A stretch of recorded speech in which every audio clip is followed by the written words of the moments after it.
మన ముకుంద జ్యువెలర్స్ లో కాసుల పేరు festival flats 9.99% of on VA కాసుల పేరు జ్యువెలర్స్ నూతన బ్రాంచెస్ జూబ్లీ హిల్స్ మరియు వైజాగ్ లో అతి త్వరలో ప్రారంభం. సార్వత్రిక ఎన్నికలకు మరో 3 ఏళ్లకు పైగా సమయం ఉంది. అయితే ఆ సమయంలో పేలాల్సిన మాటల తూటాలు, విమర్శ ప్రతి విమర్శలు నెల్లూరు జిల్లాలో వాడివేడిగా కొనసాగుతున్నాయి. ఓ రకంగా చెప్పాలంటే అధికార పార్టీ ప్రతిపక్ష పార్టీ నేతల మధ్య ప్రచ్ఛన్న యుద్ధం నడుస్తోంది. అధికార పార్టీ నేతలకు వైసీపీ నేతలు ముఖ్యంగా మాజీ మంత్రి కాకాని గోవర్ధన్ కి గట్టిగానే టార్గెట్ చేస్తున్నారు.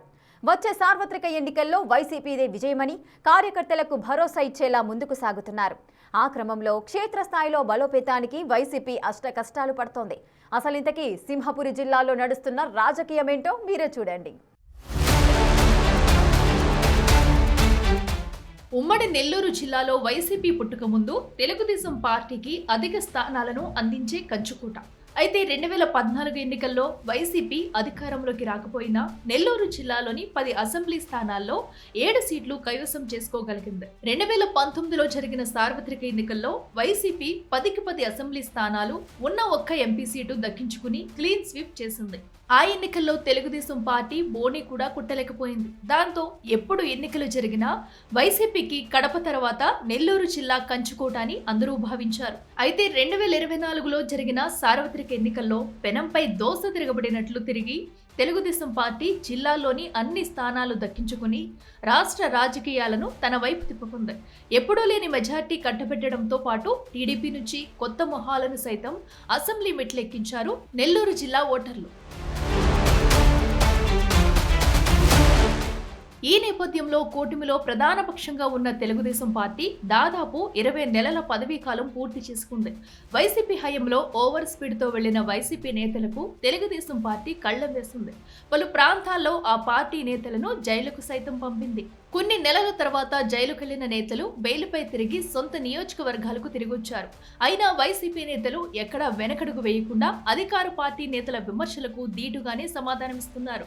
కార్యకర్తలకు మేమున్నామంటూ భరోసా ఇస్తున్న నేతల్లో ప్రధానంగా ఉమ్మడి నెల్లూరు జిల్లాలో వినిపిస్తున్న పేర్లలో మాజీ మంత్రి కాకాని గోవర్ధన్ రెడ్డి, ఎమ్మెల్సీ పర్వతిరెడ్డి, చంద్రశేఖర్ రెడ్డి పేర్లు ప్రముఖంగా వినిపిస్తున్నాయి. ఎక్కడా వెనకడుగు వేయకుండా ఇరువురు నేతలు వైసీపీ క్యాడర్లో మనోధైర్యాన్ని నింపుతూ ముందుకు సాగుతున్నారు. ఎన్నికలకు మరో 3 ఏళ్లకు పైగా సమయం ఉంది. అయితే ఇప్పుడే ఎన్నికలు వస్తున్నాయా అన్న విధంగా జిల్లాలో రాజకీయ వేడి రగులుస్తున్నారు.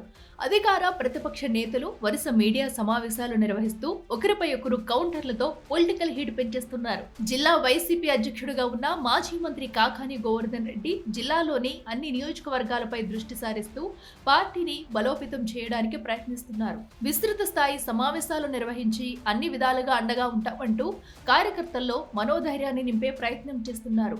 జిల్లాలో పార్టీకి పూర్వ వైభవం తీసుకురావడానికి శక్తి వంచన లేని కృషి చేస్తున్నారు. కాకానితో పాటు ఎమ్మెల్సీ పర్వతిరెడ్డి, చంద్రశేఖర్ రెడ్డి కూడా టీడీపీని ఎదుర్కోవడానికి సాయశక్తులా కృషి చేస్తున్నారు. విచారణకి విజిలెన్స్ ఆదేశించేటువంటి దమ్ము ధైర్యం మీకుందా అని అడుగుతున్నా. లేదు, మీరు నీతిమంతులు నిజాయితీ పరులైతే 2 ఆప్షన్స్. ఒకటి, ఇరిగేషన్ పనులలో సర్వేపల్లి నియోజకవర్గంలో అవకతవకలు జరగలేదని సోమిరెడ్డి ప్రమాణం చేస్తాడా? లేదు, సిబిఐకి ఈ కేసును రెఫర్ చేసి విచారణకి సిబిఐకి అప్పచెప్పి నీ చిత్తశుద్ధి నిరూపించుకుంటావు అనేటువంటిది. ఆయన గారికి ప్రజాస్వామ్య విలువలు తెలియదు, ప్రజల బాధలు తెలియదు, కార్యకర్తల యొక్క స్పందన తెలియదు. ఆయనకు తెలిసిందంతా money politics, money money money.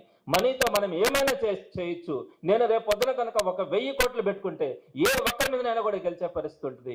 ఏ నాయకునైనా కూడా నేను 100 కోట్లు పెట్టి కొనుక్కోగలను అనే ధీమాతో ప్రవర్తిస్తున్నటువంటి తీరే తప్ప ఎక్కడా కూడా ప్రజల భావాలు కానీ ఈరోజు సామాన్యుడు పడుతున్నటువంటి కష్టాలు కానీ నారాయణ గారికి తెలియనటువంటి పరిస్థితి. కాకాని, పర్వతిరెడ్డిలు తమతోనే కాదు తమ పార్టీ నేతలతో టీడీపీ నేతలు వ్యవహరిస్తున్న తీరును ఎప్పటికప్పుడు ఎండగడుతూ దూకుడు ప్రదర్శిస్తున్నారు. రాయలసీమ లిఫ్ట్ ఇరిగేషన్, కల్తీ లడ్డు వ్యవహారాల్లో తెలుగుదేశం పార్టీ వైఖరిని తప్పుపడుతూ తమదైన శైలిలో కౌంటర్లు ఇస్తున్నారు. మేము చంద్రబాబు నాయుడిని కోరేది, పరమ పవిత్రమైనటువంటి కలియుగ దైవం వెంకటేశ్వర స్వామి ప్రసాదం లడ్డు విషయంలో మీరు గతంలో ఏదైతే వ్యాఖ్యలు చేశారో జంతు కొవ్వు కలిసింది అని, దాని మీద ఈరోజు నిజం నిర్ధారణ అయిన తర్వాత తప్పు జరిగింది అని చెప్పడానికి చంద్రబాబు నాయుడికి నామోషి ఎందుకు? పొరపాటు చేశాం, పొరపాటును మాట్లాడామని చెప్పి భక్తులకి క్షమాపణ చెప్పడానికి చంద్రబాబు నాయుడుకు వచ్చినటువంటి అభ్యంతరము నామోషి ఏమిటో అర్థం కావడం లేదు. కూటమి నేతలను ఒక పక్క ఎదుర్కొంటేనే మరో పక్క కూటమి నేతల వైఖరితో నష్టపోతున్న బాధితులకు అండగా నిలుస్తామంటున్నారు. దీంతో ఏ నియోజకవర్గంలో లేని విధంగా నెల్లూరు సిటీలో పర్వతరెడ్డి చంద్రశేఖర్ రెడ్డికి, సర్వేపల్లి నియోజకవర్గంలో మాజీ మంత్రి కాకాని గోవర్ధన్ రెడ్డికి ఫాలోయర్స్ బాగా పెరుగుతున్నారట. ఆ నమ్మకాన్ని నిలబెట్టుకునేందుకు రాజీ లేని పోరాటం చేస్తూ ముందుకు సాగుతున్న ఇద్దరు నేతలు ఇతర నియోజకవర్గాల్లో సమన్వయకర్తలను కోఆర్డినేట్ చేసుకుంటూ జిల్లా మొత్తం పార్టీ పూర్వ వైభవానికి ఇటుకలు పేరుస్తున్నారన్న ప్రచారం సాగుతుంది. అయితే ప్రతిపక్ష నేతలకు కళ్లం వేసి జిల్లాల్లో పట్టు కాపాడుకోవడానికి టీడీపీ నాయకులు సైతం గట్టి ప్రయత్నాలే చేస్తున్నారు. మరి సింహపురిలో ఈ పరిస్థితులు ఎంతవరకు వెళతాయో చూడాలి.